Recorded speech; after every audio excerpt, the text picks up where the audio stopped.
তেখেতে তিনিটা কথা কৈছে। এক নম্বৰ কথাটো তেখেতে কৈছে যে শিৱসাগৰত যিটো মিয়াখেদা আন্দোলন চলি আছে এইটো মই পৃষ্ঠপোষকতা কৰিছো বুলি মুখ্যমন্ত্ৰী হিমন্ত বিশ্ব শৰ্মাই কৈছে, নাম্বাৰ 1। নাম্বাৰ 2, অসমৰ মুখ্যমন্ত্ৰীয়ে কৈছে যে অসমৰ খিলঞ্জীয়া মানুহ যদি সুৰক্ষিত হ'ব লাগে তেতিয়াহ'লে অসমৰ খিলঞ্জীয়া মানুহৰ হাতত বন্দুক দিব লাগিব, আৰু সেই বন্দুকেৰেহে খিলঞ্জীয়া মানুহে নিজকে মোকাবিলা কৰিব পাৰিব।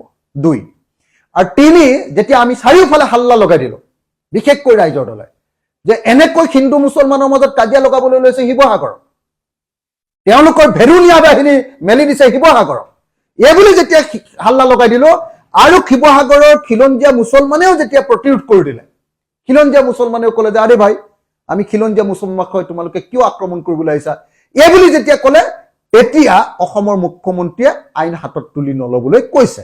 কিন্তু